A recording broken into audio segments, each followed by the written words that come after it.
आप सभी को जय मसीह की। आशा करता हूं आप सब ठीक हैं। आइए वचन में जाने से पहले हम छोटी सी प्रार्थना करें।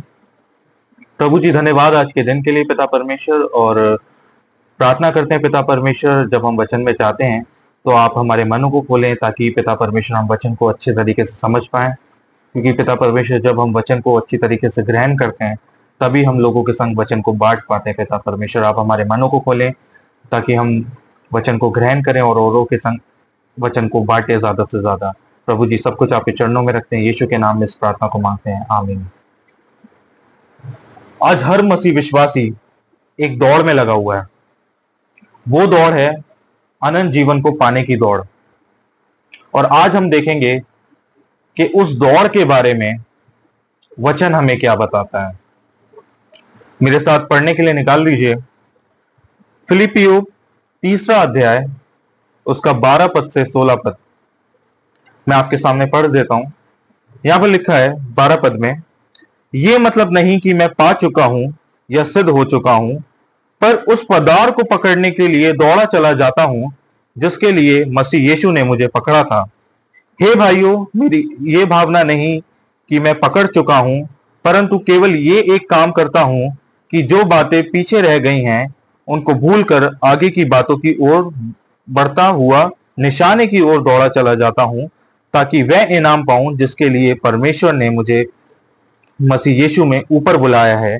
हम में से जितने सिद्ध हैं यही विचार रखें, और यदि किसी बात में तुम्हारा और ही विचार हो तो परमेश्वर उसे भी तुम पर प्रकट कर देगा। इसलिए जहां तक हम पहुंचे हैं उसी के अनुसार चलें।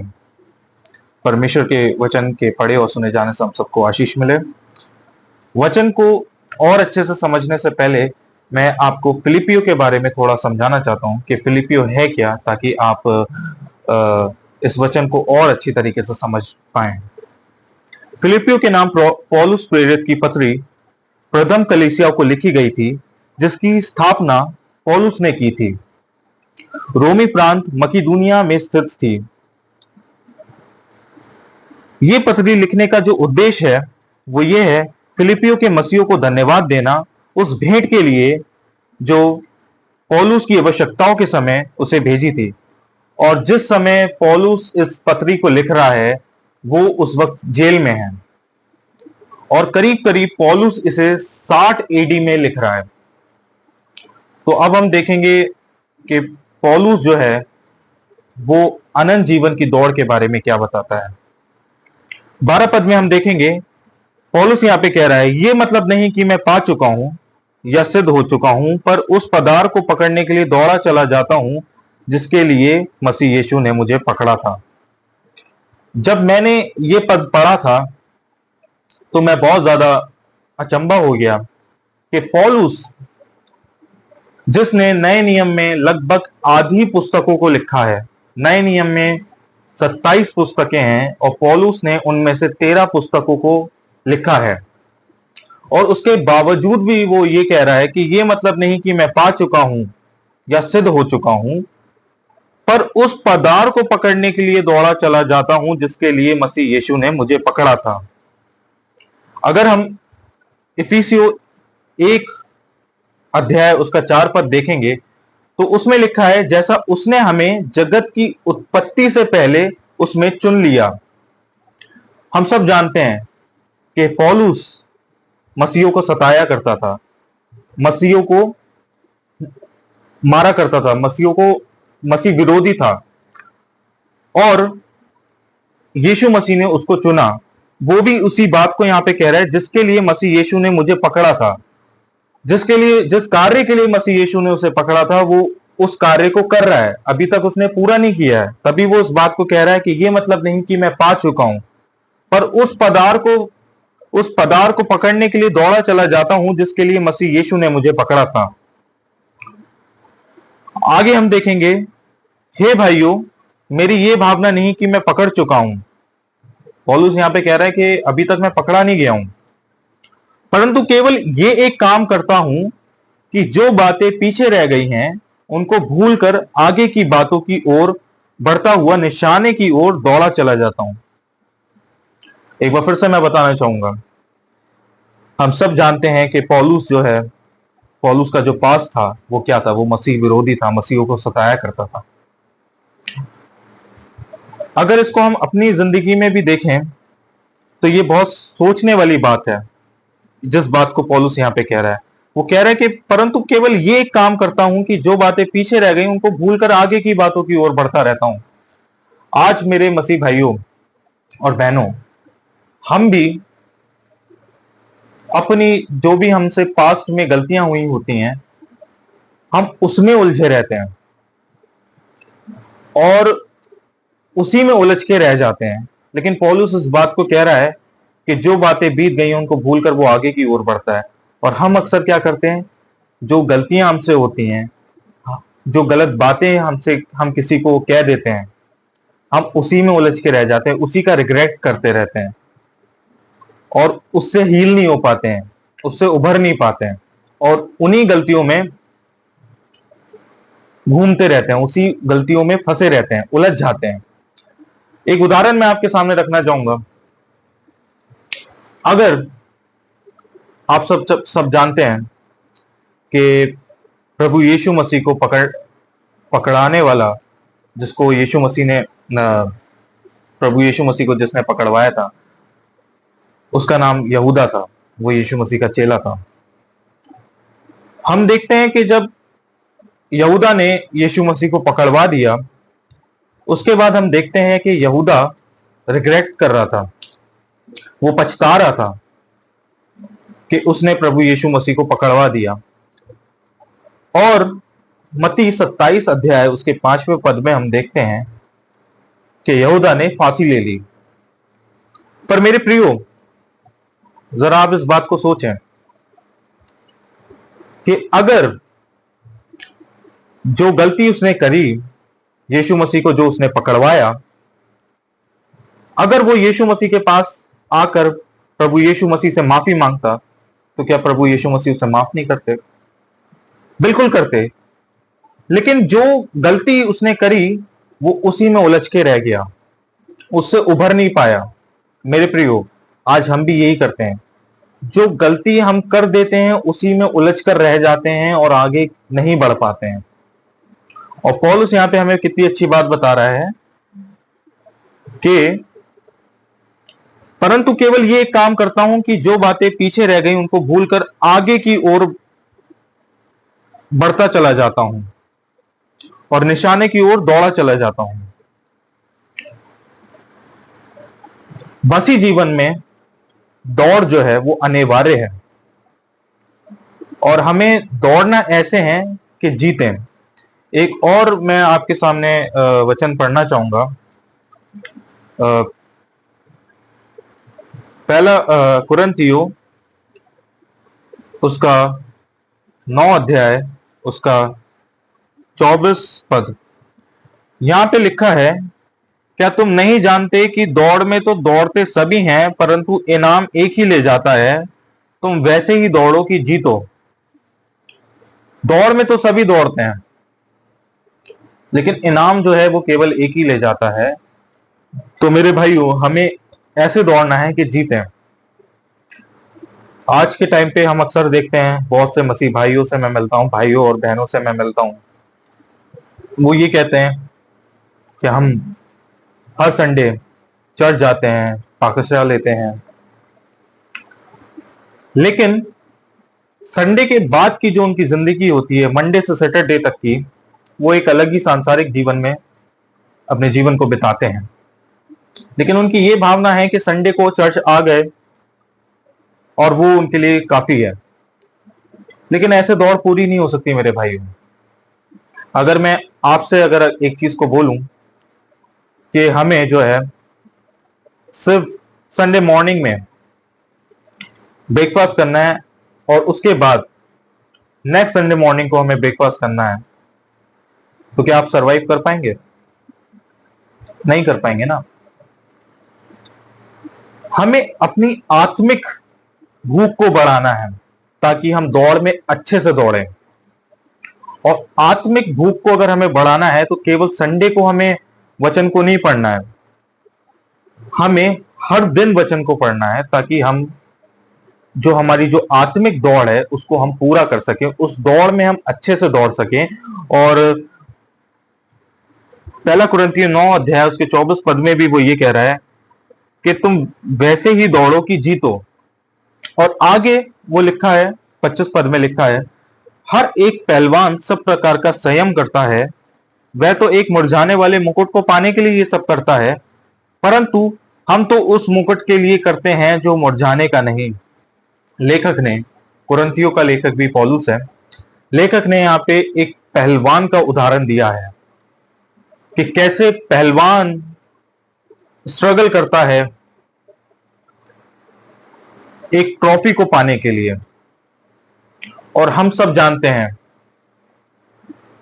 कि वो जो ट्रॉफी जिसको वो पाता है, जिसके लिए वो स्ट्रगल करता है, इतनी डेडिकेशन से मेहनत करता है, वो उसके संग लाइफ टाइम नहीं रहने वाली। क्यों? क्योंकि हम लोग इमोर्टल्स नहीं हैं, हम लोग कोई अमर नहीं है जो लाइफ टाइम इस संसार में रहेंगे। हम सब बहुत लिमिटेड टाइम के लिए संसार में आए हैं। और लेखक भी यहां पे बता रहा है, हर एक पहलवान सब प्रकार का संयम करता है, वह तो उस मुरझाने वाले मुकुट को पाने के लिए ये सब करता है। आज के टाइम पे मेरे प्रियो, हम देखते हैं कोई घर बनवाने के लिए लगा रहता है, कोई नौकरी पाने के लिए लगा रहता है। ये सब यहीं का यहीं रह जाने वाला है, हम इसको अपने साथ नहीं ले जा सकते। ये सब परमानेंट नहीं है, परमानेंट केवल एक ही है, वो है यीशु मसीह। और आगे वो क्या कहता है, परंतु हम तो उस मुकुट के लिए करते हैं जो मुरझाने का नहीं। और वो मुकुट क्या है? वो मुकुट है अनंत जीवन का मुकुट। तो मेरे भाइयों, आज के टाइम पे हम देखते हैं कि लोग अलग अलग चीजों के पीछे भाग रहे हैं। कोई घर के पीछे, कोई किसी गाड़ी के पीछे, कोई नौकरी के पीछे। अच्छी बात है, अपने परिवार के लिए आप इतना सब कुछ सोच रहे हैं, लेकिन एक बार जरा ये भी सोच के देखें कि हम लोग लाइफ टाइम यहां पे नहीं रहने वाले। इसलिए सांसारिक तौर तरीकों को हटाकर हमें अपनी आत्मिक भूख को बढ़ाना है, और उसके लिए हमें वचन को पढ़ना है, ताकि हम क्या करें, दौड़ में अच्छे से दौड़ें। आगे हम देखेंगे, लिखा है 14 पद में, निशाने की ओर दौड़ा चला जाता हूं ताकि वह इनाम पाऊं जिसके लिए परमेश्वर ने मुझे यीशु मसीह में ऊपर बुलाया है। पौलुस यहां पे कह रहा है कि मैं निशाने की ओर दौड़ा चला जाता हूं। जब हम दौड़ में दौड़ते हैं तो हमारा जो निशाना है वो यीशु मसीह है। और पौलुस यहां पे कह रहा है, जब मैं दौड़ में हूं तो मैं दौड़ निशाने की ओर दौड़ा चला जाता हूं ताकि वह इनाम पाऊं। एक पद मैं आपके सामने और पढ़ना चाहूंगा, लूका 9 अध्याय उसका 62 पद। यहां पे लिखा है, यीशु ने उससे कहा, जो कोई अपना हाथ हल पर रखकर पीछे देखता है वह परमेश्वर के राज्य के योग्य नहीं। जब भी हम दौड़ में होते हैं और अगर हम पीछे मुड़ के देखते हैं तो हमारी जो गति है वो धीमी हो जाती है। जब हम दौड़ में हो, हमारा निशाना जो है वो यीशु मसीह है, तो हमें पीछे पलट कर नहीं देखना चाहिए। एक उदाहरण मैं आपके सामने और पेश करना चाहता हूं। हम वचन में देखते हैं, जब चेले नाव पर होते हैं और रात का समय होता है तो वो यीशु मसीह को पानी पे चलते हुए देखते हैं। पहले तो वो घबरा जाते हैं, पहले तो वो बोलते हैं भूत। जब वो देखते हैं चेले कि ये तो यीशु मसीह है, तो पतरस यीशु मसीह से कहता है कि प्रभु मुझे भी अपने पास बुला। तो हम देखते हैं कि यीशु मसीह उसको इजाजत देते हैं कि आ जा। और वचन हमें बताता है कि जैसे प्रभु यीशु मसीह पानी पे चल रहे होते हैं, तो उसी प्रकार पतरस भी कुछ समय के लिए पानी पे एक दो कदम चलता है। जब तक वो यीशु मसीह को देख रहा होता है तब तक तो वो पानी पे चल रहा होता है। फिर उसका जो नजर है वो यीशु मसीह से हटकर जो एक बड़ा तूफान उसकी ओर आ रहा होता है वो उसको देखने लगता है और वो डर जाता है। तो वचन हमें बताता है कि वो डूबने लगता है और बोलता है, बचाओ ये प्रभु, मुझे बचाओ। तो मेरे भाइयों, इसी प्रकार जब हम आत्मिक दौड़ में दौड़ रहे होते हैं तो हमारा निशाना जो है वो प्रभु यीशु मसीह होना चाहिए। और जब हमारी नजर प्रभु यीशु मसीह से हटती है तो मेरे भाइयों, हम भी पतरस के समान डूबने लगते हैं। तो इसलिए मेरे भाइयों, हमारी नजर प्रभु यीशु मसीह पर होना जब हम दौड़ में होते हैं बहुत ज्यादा जरूरी है, ताकि हमारी गति धीमी ना हो, ताकि हम पतरस के समान डूबे ना। आगे हम देखेंगे 14 पद में ही, ताकि वह इनाम पाऊं जिसके लिए परमेश्वर ने मुझे यीशु मसीह में ऊपर बुलाया है। इसका मतलब यह है कि हम जब प्रभु की राह पर चलते हैं, हम अक्सर देखते हैं संसार में बहुत ज्यादा दुख उठाते हैं, और पौलुस ने भी बहुत दुख उठाया। और अभी भी जब वो इस पत्र को लिख रहा है तो वो जेल में है, उसके बावजूद भी वो इतना डेडिकेशन के साथ जिस कार्य के लिए प्रभु यीशु मसीह ने उसे चुना था वो उसको पूरा कर रहा है। और वो कह रहा है, परमेश्वर ने मुझे यीशु मसीह में ऊपर बुलाया है। इसका मतलब ये है, जब हम मसीह में दुख उठाते हैं तो उसकी महिमा में सहभागी होने का भी हमें अधिकार है, हमें हक है। तो वो भी इस बात को कह रहा है कि मुझे मसीह यीशु में ऊपर बुलाया ताकि उस महिमा में वो भी सहभागी हो जाए। वो भी सहभागी, पौलुस भी उस महिमा में सहभागी होना चाहते हैं प्रभु यीशु मसीह के साथ। और हम भी जब आज इस संसार में जीवित हैं और हम जब संसार में दुख उठाते हैं तो हमारी भी एक आशा होती है कि जब हम बादलों पे उठाए जाएं, प्रभु जब हमें ऊपर लेके जाए तो हम उस महिमा का पार्ट हों। तो इसलिए पौलुस भी यहाँ पे कह रहा है, मुझे यीशु मसीह में ऊपर बुलाया है। आगे 15 पद में हम देखते हैं, हम में से जितने सिद्ध हैं, मतलब सिद्धता की ओर बढ़ चुके हैं, जितने भी सिद्धता की ओर बढ़ चुके हैं, आगे लिखा है, यही विचार रखें जो अभी तक हमें पौलुस, जैसा कि अभी हम लोगों ने वचन से पढ़ा, वही विचार रखें। और आगे वो कह रहा है, और यदि किसी बात में तुम्हारा और ही विचार है तो परमेश्वर उसे भी तुम पर प्रकट कर देगा। जब हम दौड़ में दौड़ रहे होते हैं तो बहुत सारी ख्याल हमारे मन में आते हैं और हम कंफ्यूज हो जाते हैं कि क्या करें क्या नहीं करें। तो पौलुस यहां पे बता रहा है, और यदि किसी बात में तुम्हारा और ही विचार हो तो उसकी चिंता मत करो, परमेश्वर उसे भी तुम पे प्रकट कर देगा। और आगे हम देखेंगे 16 पद में लिखा है, इसलिए जहां तक हम पहुंचे हैं उसी के अनुसार चलें। जहां तक हम पहुंचे हैं, दौड़ को भी हमने पूरा नहीं किया है, पर जहां तक हम पहुंचे हैं उसी के अनुसार हमें चलना है। पौलुस हमें यह बता रहा है, जो कुछ हमने प्राप्त किया है उसी के अनुसार चलें और आगे भी ऐसे ही अपनी दौड़ को जारी रखें। मेरे भाइयों, रिमेंबर वन थिंग, मेरे भाइयों और बहनों, मसीह जीवन में दौड़ जो है वो अनिवार्य है, हमें रुकना नहीं है। आप में से काफी लोग पहाड़ पे गए होंगे और काफी लोग कार से गए होंगे पहाड़ पर। हम देखते हैं पहाड़ पे चढ़ाई होती है और जो भी कार को ड्राइव कर रहा होता है वो बहुत ज्यादा स्पीड में गाड़ी को चढ़ाता है। क्यों? क्योंकि एक उधर से भी प्रेशर आ रहा होता है, वरना अगर वो स्पीड में नहीं चढ़ाएगा तो वो नीचे जाएगा। तो हम देखते हैं कि वो काफी स्पीड में, काफी एक्सेलरेटर पे पैर रखते हुए अपनी गति को आगे बढ़ाता है, अपनी स्पीड को और आगे बढ़ाता है। मेरे भाइयों, मसीह जीवन में दौड़ अनिवार्य है।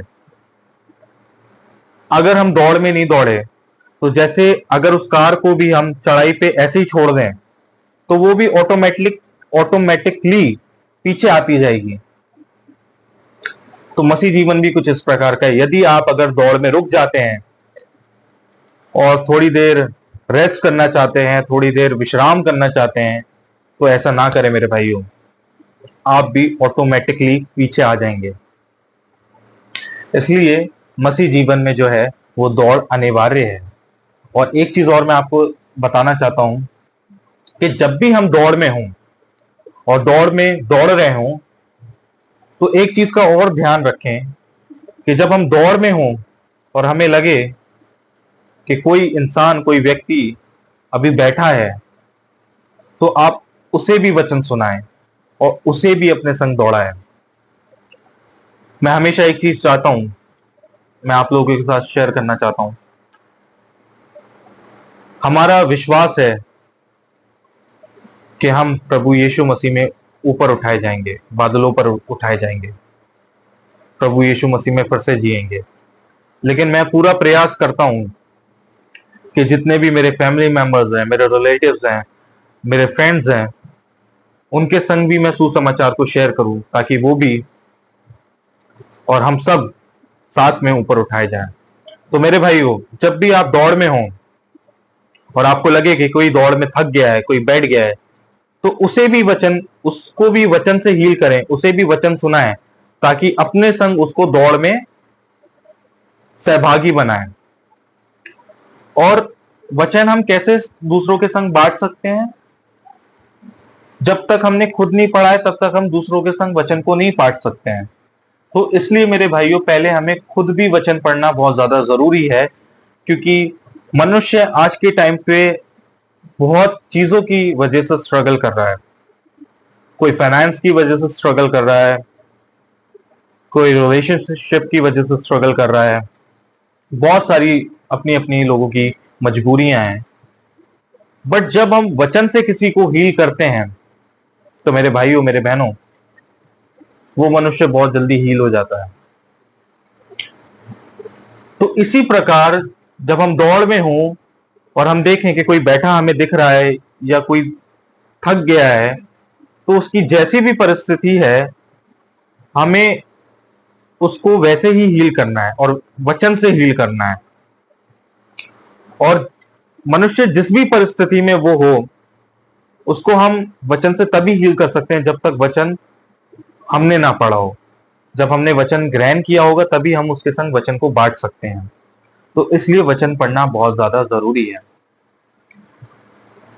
एक दिन में 24 घंटे होते हैं मेरे भाइयों, और बहुत ही मुश्किल होता है कि हम प्रभु के लिए उन 24 घंटों में से 1 घंटा भी निकालें। पर मैं आपसे 1 घंटा निकालने की बात नहीं कर रहा हूं, मैं आपसे कह रहा हूं कि केवल आप आधा घंटा निकालें। 24 घंटे में से आधा घंटा आप प्रभु के लिए निकालें। आप डेली वचन को पढ़ें और कोशिश करें कि 3 चैप्टर्स डेली पढ़ें।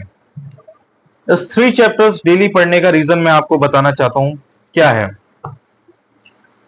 बाइबल के अंदर 1189 चैप्टर्स हैं, और यदि आप 3 चैप्टर्स अगर डेली पढ़ते हैं, तो आप एक साल में 1095 चैप्टर्स पढ़ सकते हैं।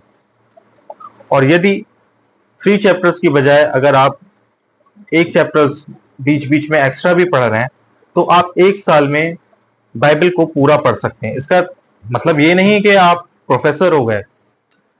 इसका मतलब ये है कि जितना वचन हम ग्रहण करेंगे, उतना ही वचन लोगों को बांट पाएंगे उनकी परिस्थिति के अकॉर्डिंग। इसका मतलब बिल्कुल ये नहीं है कि हम वचन को पढ़ लें, एक साल के अंदर हम बाइबल को कंप्लीट कर दें और उसके बाद हम तो भैया प्रोफेसर हो गए। ऐसा मतलब बिल्कुल नहीं है। बाइबल हर बार हमें कुछ ना कुछ नया एक्सपीरियंस कराता है। मेरे भाइयों, आप में से बहुत लोगों ने 12th पास आउट कर रखा होगा, बहुत लोगों ने ग्रेजुएशन भी कर रखा होगा। मैं बात कर रहा हूं आपके स्कूल टाइम की। जब भी आप 9th 10th 12th 11th class में होंगे, तो जिस भी सब्जेक्ट आपने लिया होगा, सपोज के आपने मैथ सब्जेक्ट लिया होगा, तो एक क्लास की एक ही बुक आपके पास होगी। उसके बाद क्या है, जब आप 9th 10th में आते हैं तो आपको दूसरी बुक लेनी पड़ती है। इसका मीनिंग ये है कि जो आपने अपनी 8th क्लास में मैथ्स की बुक ली थी वो इतनी बड़ी होगी या इससे ज्यादा होगी, वो एक साल के लिए काफी है। उसके बाद आप दूसरी बुक को स्विच करते हैं क्योंकि आप दूसरी क्लास में आ जाते हैं। लेकिन वचन एक ऐसी चीज है जो हर बार हमें नया एक्सपीरियंस कराता है, एक नया अनुभव हमें देता है। तो इसका मतलब बिल्कुल ये नहीं है कि हमने एक साल में बाइबल को पढ़ लिया उसके बाद हमने रख दिया। हमें फिर बाइबल को पढ़ना है, क्योंकि जितना ज्यादा हम वचन को पढ़ेंगे और जितना ज्यादा हम वचन को ग्रहण करेंगे उतना ही हम लोगों के संग वचन को बांट पाएंगे। और मैंने जैसा कि आपको अभी बताया कि मसीह जीवन में दौड़ जो है वो बहुत ज्यादा अनिवार्य है। दौड़ में हमें रुकना नहीं है, दौड़ अनिवार्य है, दौड़ते ही रहना है। और कोशिश करें कि यदि आपको दौड़ में कोई बैठा हुआ दिख रहा है, कोई थका हारा दिख रहा है, तो उसको भी अपने संग दौड़ाएं और वचन से उसको हील करें। आशा करता हूं कि आपने इस वचन से बहुत कुछ सीखा होगा, समझा होगा, और जो कुछ आपने वचन से आज सीखा है वो कोशिश करिए कि औरों के साथ बांटें, क्योंकि यही दौड़ है मेरे भाइयों। जितना ज्यादा हो सके उतना ज्यादा सुसमाचार लोगों तक पहुंचाएं। प्रभु आप सभी को बहुत आयत से आशीष दे। आप सभी को जय मसीह की। आइए हम प्रार्थना करते हैं। प्यारे पिता परमेश्वर, एक बार फिर से हम आपके सम्मुख आते हैं पिता परमेश्वर। और प्रभु जी, जब जब पिता परमेश्वर हम आत्मिक दौड़ में होते हैं पिता परमेश्वर, बहुत सारी चीजें हमारे जीवन में होती हैं, बहुत ज्यादा स्ट्रगल हमें करना होता है, बहुत ज्यादा परेशानियां हमारे सामने खड़ी होती है। लेकिन प्यारे पिता परमेश्वर, मसीह जीवन में जो दौड़ है वो अनिवार्य है मेरे पिता परमेश्वर। और हम आपसे निवेदन करते हैं कि उस दौड़ में हम में से जितने इस वीडियो को देख रहे हैं और जितने लोगों ने वचन को ग्रहण किया है, हम सबको आप उस दौड़ में सपोर्ट करें पिता परमेश्वर, ताकि हम उस दौड़ को पूरा करें मेरे पिता परमेश्वर। प्रभु जी, प्रार्थना करते हैं जितने भी लोग हमारे भाई इस वीडियो को देख रहे हैं मेरे पिता परमेश्वर, यदि अगर कोई तकलीफ में है तो पिता परमेश्वर आप उस पर अपना हाथ बनाए पिता परमेश्वर, और उसकी सारी तकलीफों को पिता परमेश्वर आप दूर करें पिता परमेश्वर। यदि कोई बीमारी में है तो पिता परमेश्वर आप उसको हील करें, उसको चंगाई दे मेरे पिता परमेश्वर। और पिता परमेश्वर, एक बार फिर से हम प्रार्थना करते हैं इस दौड़ के लिए पिता परमेश्वर कि आप हमें सहायता दें पिता परमेश्वर, क्योंकि पिता परमेश्वर हम सिर्फ प्रयास करते हैं पिता परमेश्वर, हमारे कार्यों को सफल आप बनाते हैं मेरे पिता परमेश्वर। प्रभु जी, हम आपसे निवेदन करते हैं कि आप भी जब हम इस दौड़ में हों तो आप हमें सपोर्ट करें पिता परमेश्वर, आप हमें सहारा दें मेरे पिता परमेश्वर, क्योंकि आपके बिना हम कुछ नहीं कर सकते मेरे प्यारे पिता परमेश्वर। प्रभु जी, सब कुछ आपके चरणों में रखते हैं, यीशु के नाम में इस प्रार्थना को मांगते हैं। आमीन, आमीन। Thank you.